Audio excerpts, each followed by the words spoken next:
तो students, my self Ravindra Yadav, और मैं आपको मैथमेटिक्स के चैप्टर नंबर 2 की बात करूंगा। जो चैप्टर नंबर 2 है वो inverse trigonometric function. Inverse trigonometric function है यानी प्रतिलोम त्रिकोणमितीय फलन, यानी ट्रिग्नोमेट्रिक यानी सर्कुलर फंक्शन, यानी चैप्टर का नाम सर्कुलर फंक्शन है, इन्वर्स सर्कुलर फंक्शन। ठीक है, तो सबसे पहले हम बात करते हैं कि भाई फंक्शन एक्चुअली में होता क्या है। तो फंक्शन क्या होता है कि for one value of x, यानी कोई एक्स है वेरिएबल, उस पे have not more than one solution of y, यानी वाई के एक से अधिक सॉल्यूशन नहीं होने चाहिए। मतलब एक्स की एक वैल्यू पे वाई के एक से अधिक सॉल्यूशन नहीं होने चाहिए। दैट मीन्स यानी y equal to f x है। तो मान के चलो आपसे कहीं भी कहे कि x की value y equal to f x है, तो एफ एक्स अज्यूम करो f x is equal to मैंने 2x ले लिया।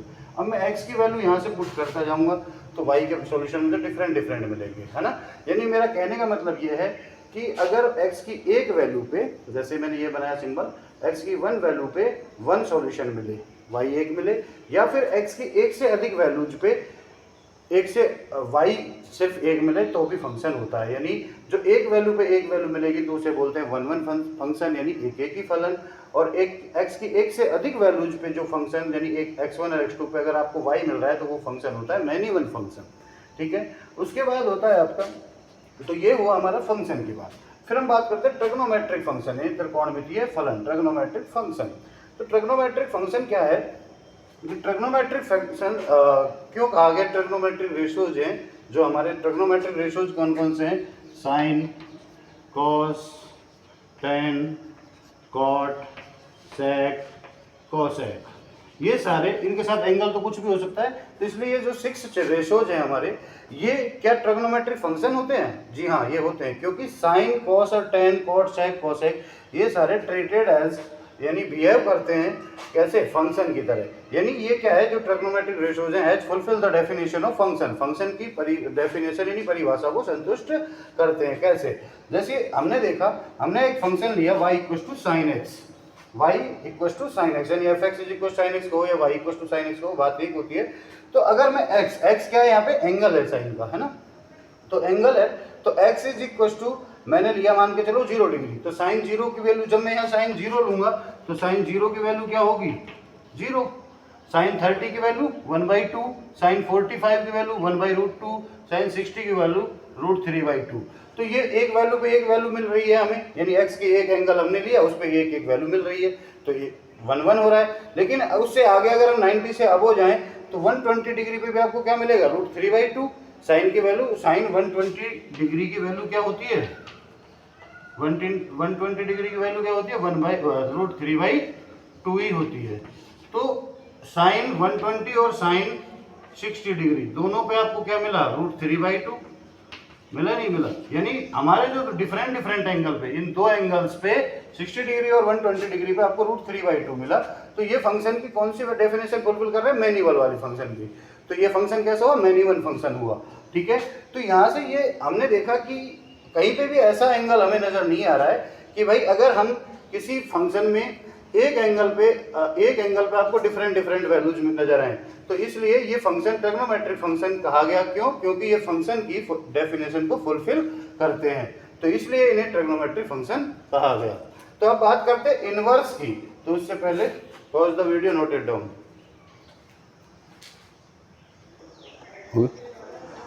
तो हमने बात करी अभी कि फंक्शन क्या होता है, ट्रिग्नोमेट्रिक फंक्शन उन्हें क्यों कहा गया। हमने बताया कि फंक्शन में एक वैल्यू पे एक या एक से अधिक वैल्यूज पे y मिल जाए, लेकिन x की एक से एक वैल्यू पे मोर देन वन y नहीं मिलने चाहिए, तो फंक्शन की डेफिनेशन फुलफिल करता है। तो हमने बताया कि ट्रिग्नोमेट्रिक फंक्शन क्यों कहा गया, क्योंकि ट्रिग्नोमेट्रिक जो रेशियोज थे साइन, कॉस, टेन वगैरह, वो सभी फंक्शन की डेफिनेशन को फुलफिल कर रहे थे, यानी फंक्शन की परिभाषा को संतुष्ट करते हैं, इसलिए उन्हें ट्रिग्नोमेट्रिक फंक्शन कहा जाता है। तो अब बात करते हैं इन्वर्स फंक्शन क्या होता है, क्योंकि हमें इन्वर्स ट्रिग्नोमेट्रिक फंक्शन पढ़ना है ना। तो इन्वर्स फंक्शन क्या होता है, यानी इन्वर्स फंक्शन प्रतिलोम फलन क्या होते हैं। तो देखिए, किसी भी फंक्शन के इन्वर्स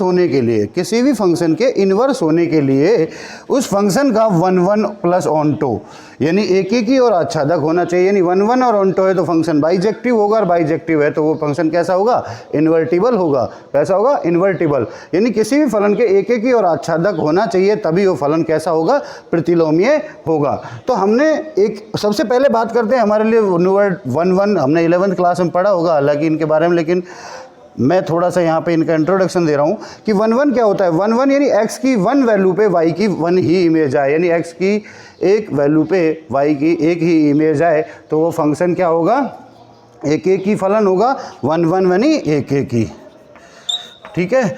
और ऑनटो फलन आच्छादक होता है, आच्छादक यानी आच्छादक से मतलब यानी ऑनटो फंक्शन है आच्छादक फलन होता है, यानी अगर x की जो इमेज मिलती है हमें उस इमेज की प्री इमेज होनी चाहिए। अब देखिए यहाँ पे x की इमेज क्या है, y है, और y की प्री इमेज क्या हो गई, x हो गई।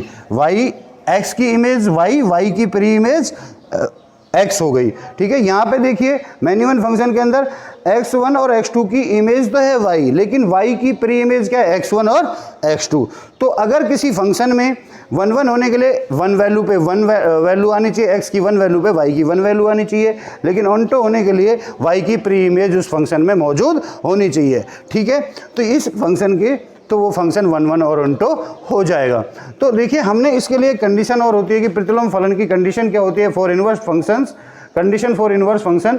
तो देखिए मान के चलिए अज्यूम किया हमने कि कोई फंक्शन है f, उसको कॉलन लगा के उसको इसी तरीके से रिप्रेजेंट किया जाता है। इसे जो पहले लिखा जाता है फंक्शन, जो फंक्शन हमें लिखना है उस f कॉलन x उसका डोमेन होता है यानी प्रांत होता है, और y उसकी रेंज यानी परिसर होता है। यानी कोई फलन f है वो x से y में जा रहा है तो वो फंक्शन क्या कहलाएगा, fx is equal to y। और अगर वो fx इज बाइजेक्टिव फंक्शन, यानी fx क्या है, प्रतिलोमीय फलन है, तो क्या कि g y से x में जा रहा है, g कहाँ से जा रहा है, y से x में जा रहा है, तो gy is equal to x होगा। और वो जो g है इज कॉल्ड f इनवर्स, यानी g ही क्या कहलाएगा, f का प्रतिलोम फलन कहलाएगा। ये हमारी प्रतिलोम फलन की कंडीशन होती है जो हमने 11th क्लास में पढ़ी। तो अब हम बात करते हैं कि इनवर्स ट्रिग्नोमेट्रिक फंक्शन। तो क्या हमने ये पढ़ लिया कि इनवर्स फंक्शन की कंडीशन क्या होती है, फंक्शन क्या होता है, ट्रिग्नोमेट्रिक फंक्शन क्यों कहा गया, ये सब बात हो गई। एक छोटी सी बात और रह गई, सर्कुलर फंक्शन। तो सर्कुलर फंक्शन के लिए देखिए मैं थोड़ा सा यहाँ पे इरेज करके आपको साइड में यहीं पे बता देता हूँ, अब ये नोट कर लेना। उसके बाद मैं थोड़ा सा बताता हूँ कि सर्कुलर फंक्शन इन्हें क्यों कहा गया। सर्कुलर फंक्शन कहने के पीछे देखिए आप देखोगे किसी भी फंक्शन को तो सबकी डोमेन आर में से ही स्टार्ट होती है ना, साइन हो, कॉस हो, टेन हो, सबकी जो डोमेन है वो किस में से स्टार्ट होती है, रियल नंबर में से, यानी वास्तविक संख्याओं में से। तो देखिए वास्तविक संख्याएं तो इनफाइनाइट होती हैं, तो उनमें से अगर आप बात करोगे यहाँ से, तो अगर मैं ये कहूँ कि एंगल जब स्टार्ट होगा वो 0 डिग्री से स्टार्ट होगा, 0 डिग्री से चलता हुआ वो एक 360 डिग्री पे आके रोटेट होने के बाद वापस से फिर वैल्यूज अटेन करने लग जाएगा, और इस तरह रोटेट होता ही जाएगा, ठीक है। और रोटेट होता जाएगा तो कितने भी आपको जितने एंगल की आवश्यकता उतने एंगल आप सस्टेन कर सकते हो, यहाँ पे बना सकते हो। तो क्या होगा कि 0 डिग्री से आके वैल्यू और वापस 2 पाई पे आके रुक जाती है, 2 पाई रेडियन यानी 360 डिग्री पे। तो फिर से अगर 360 से आगे चाहिए तो वापस से रोटेट होने लग जाती है। तो जो ट्रिग्नोमेट्रिक फंक्शन है उनमें सब में एंगल हो जोना है। और हमने 11th क्लास में एक छोटी सी बात पढ़ी होगी, सर ने आपको पढ़ाई होगी कि रेडियन में be considered as real number, यानी रेडियन को वास्तविक संख्या ही माना जा सकता है। तो जब वास्तविक रेडियन, और हमें पता है जो हमारे एंगल है, कोण है, वो हमारे रेडियन में कन्वर्जन किए गए थे 11th क्लास में फर्स्ट 3.1 एक्सरसाइज के अंदर। तो उनको जब रेडियन अगर रियल नंबर है तो आप देखिए कितने भी रेडियन की बात करें वो रियल नंबर इधर ट्रीट करेंगे। तो ये एक सर्किल बना देता है, और इसीलिए ट्रिग्नोमेट्रिक फंक्शन में जो एंगल होते हैं वो एक सर्किल डेवलप्ड कर देते हैं, और वो सर्किल जब डेवलप्ड हो जाता है तो इसीलिए इनको क्या कह दिया गया, ट्रिग्नोमेट्रिक फंक्शन को सर्कुलर फंक्शन कह दिया गया। तो अब हमें ये देखना है कि भाई इनवर्स ट्रिग्नोमेट्रिक फंक्शन इस टॉपिक का नाम रख दिया गया। तो क्या हमने इनवर्स पढ़ा, इनवर्स की डेफिनेशन पढ़ ली, फंक्शन की पढ़ ली, ट्रिग्नोमेट्रिक फंक्शन की पढ़ ली, तो क्या जो ट्रिग्नोमेट्रिक रेशियोज हैं या ट्रिग्नोमेट्रिक फंक्शन हैं वो इनवर्स हो सकते हैं? सबसे पहला क्वेश्चन जो आता है हमारा वो ये आता है कि क्या ट्रिग्नोमेट्रिक फंक्शंस इनवर्स फंक्शन हो सकते हैं? तो ये हमें चेक करना पड़ेगा, क्योंकि इन्वर्स फंक्शन होने के लिए क्या होना चाहिए, 1 1 और ऑन्टो होना चाहिए, ठीक है, 1 1 और ऑन्टो। क्या, तो हम ये देखेंगे कि जो ट्रिग्नोमेट्रिक फंक्शन है वो हमारे 1 1 और ऑन्टो हैं सभी की सभी। अगर वो 1 1 ऑन्टो हैं तो वो इन्वर्स फंक्शन हो जाएंगे, वरना नहीं होंगे। और मैं साफ शब्दों में एक बात कह दूं आपसे कि जितने भी ट्रिग्नोमेट्रिक फंक्शन होते हैं वो इन्वर्स फंक्शन नहीं होते, क्योंकि वो 1 1 नहीं होते। ऑन्टो तो होते हैं लेकिन 1 1 नहीं होते। तो फिर इस टॉपिक का नाम इन्वर्स ट्रिग्नोमेट्रिक फंक्शन क्यों रख दिया गया, तो इसके पीछे एक रीजन है।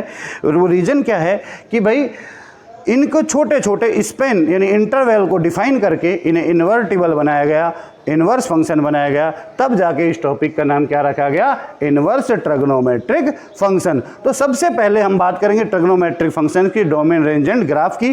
तब हम वहाँ उसमें देखेंगे कि क्या वो 1 1 ऑन्टो है या नहीं है। अगर वो 1 1 ऑन्टो नहीं है तो किस तरीके से उनको 1 1 ऑन्टो बनाया गया, और फिर हम इन्वर्स ट्रिग्नोमेट्रिक फंक्शन की टेबल डेवलप्ड करेंगे। तो pause the video, note it down.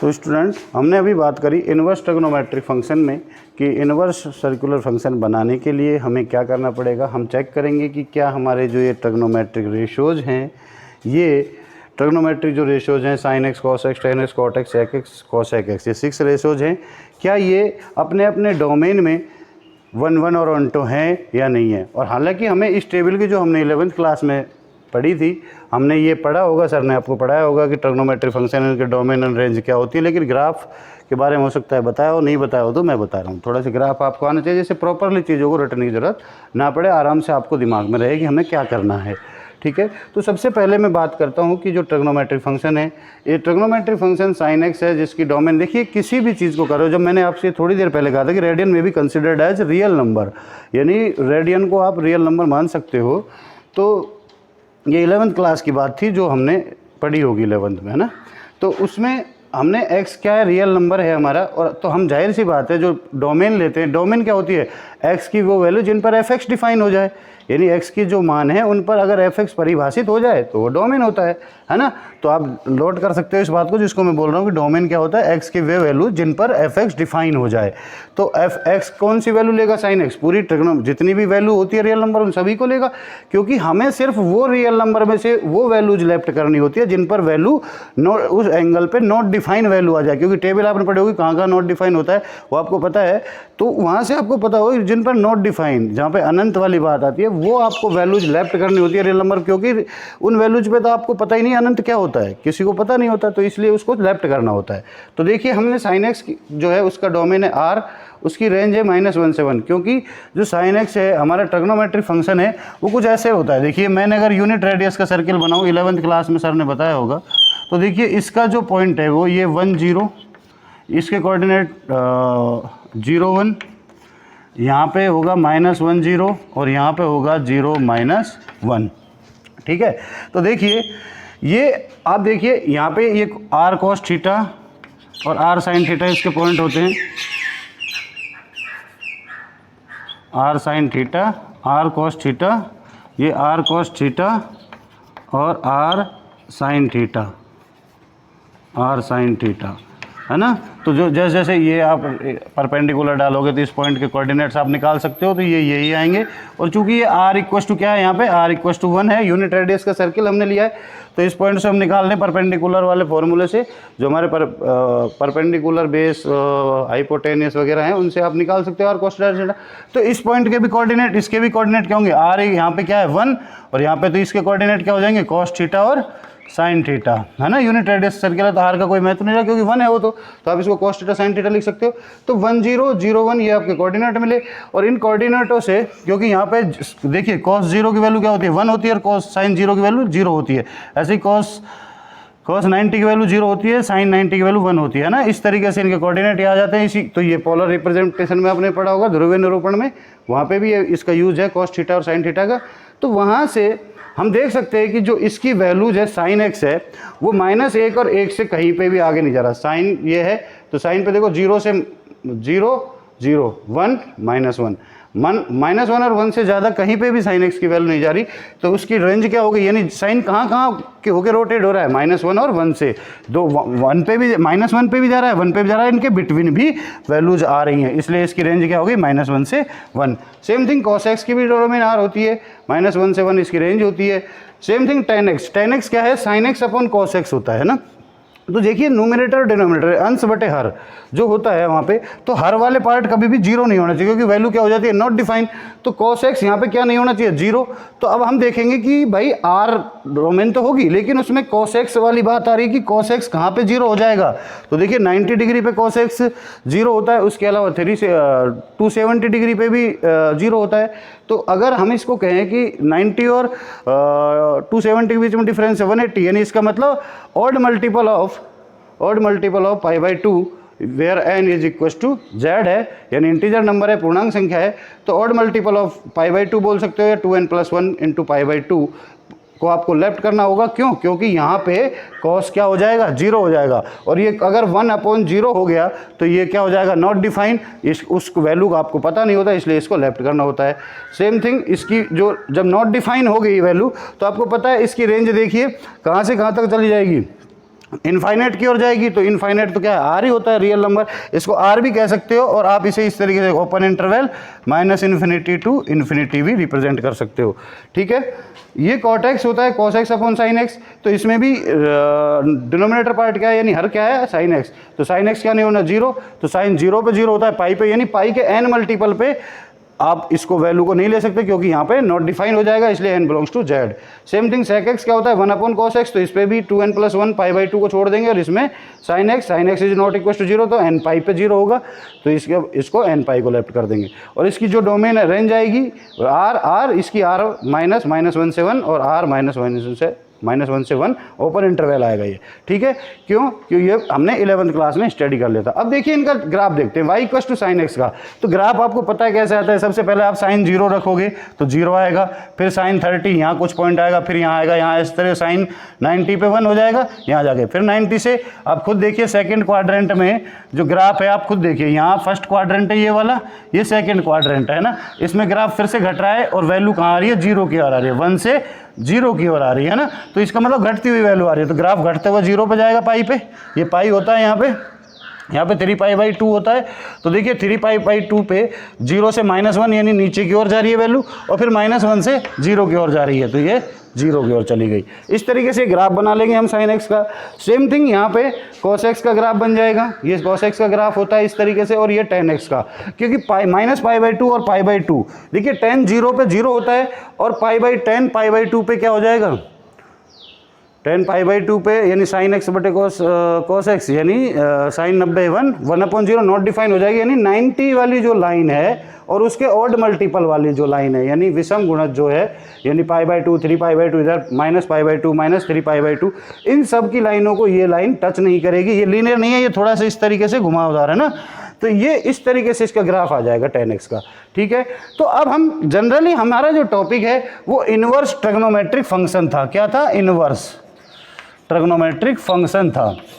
तो हमने तो ये देखना था कि भाई हमारी जो ये डोमेन रेंज है, इसमें डोमेन में sine x, tan x, cot x जो हमारे ट्रिग्नोमेट्रिक रेशोज हैं, ये इन्वर्टिबल है या नहीं है। और इन्वर्टिबल होने के लिए हमने क्या कंडीशन पढ़ी थी, 1 1 और ऑन टो पढ़ी थी। तो 1 1 ऑन टो यानी एक की अच्छा तक पढ़ी थी। तो हम क्या देखें कि इस ग्राफ में ये देखिए इनफाइनेटली जाएगा ऐसे, है ना, ये ग्राफ, ये भी इनफाइनेटली, ये भी आप कहीं तक भी जा सकते हो, क्योंकि एक नंबर लाइन है और नंबर लाइन इनफाइनेटली जाती है, तो उस पर ये ग्राफ चलता ही जाएगा। तो अब देखिए इसमें क्या हम 1 1 ऑन टू चेक कर सकते हैं। तो देखिए मान के चलो मैंने यहाँ पे साइन वाले y equal to sine x का एग्जांपल लेते हैं, बेस्ट एग्जांपल रहेगा।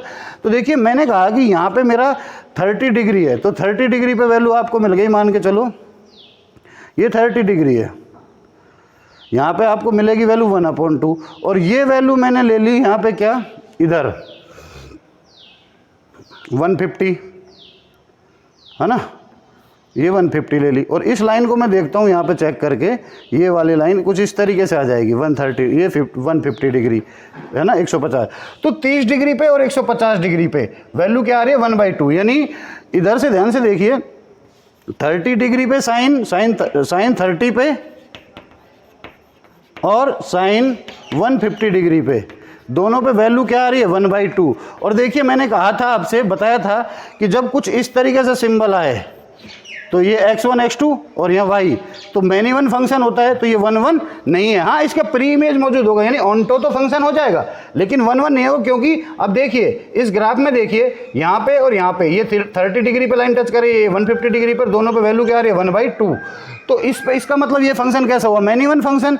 सेम थिंग इसमें भी आप चेक कर सकते हो, इसमें आप चेक कर सकते हो, ऐसे ही इन सब में ऐसे ही चेक करोगे तो ये नजर आएगा कि ये जो ट्रिग्नोमेट्रिक रेशोज हैं, ट्रिग्नोमेट्रिक फंक्शंस हैं, ये 1 1 ऑनटो हैं, लेकिन 1 1 नहीं है। तो कौन से फंक्शन है, मैनी वन फंक्शन है, और मैनी वन फंक्शन यानी बहुएकी फलन है, और बहुएकी फलन है तो ये इन्वर्टिबल नहीं होंगे, क्योंकि इन्वर्टिबल होने के लिए तो कंडीशन क्या होनी चाहिए 1 1 और ऑनटो होनी चाहिए। तो 1 1 ऑनटो नहीं है, मैनी वन और ऑनटो फंक्शन है, तो फिर ये इन्वर्टिबल नहीं हो सकते, और इन्वर्टिबल नहीं हो सकते तो हमारा जो फंक्शन है वो इन्वर्स कैसे हो गया।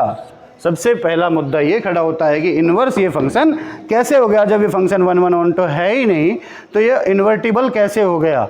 तो देखिए उस चीज़ के लिए, लॉजिक के लिए हम क्या करेंगे, एक इंटरवल डिफाइन करेंगे। क्या इंटरवल डिफाइन करेंगे, इंटरवल डिफाइन करेंगे, और उस पर्टिकुलर स्पेन में या इंटरवल में हम चेक करेंगे कि 1 1 और ऑनटो है या नहीं है। अगर वहाँ पे 1 1 ऑनटो हो गया पर्टिकुलर इंटरवल में, तो ये फंक्शन इन्वर्टिबल हो जाएगा। इन्वर्टिबल हो गया तो हम इसे क्या कह देंगे, ट्रिग्नोमेट्रिक फंक्शंस को इन्वर्स फंक्शन कह देंगे।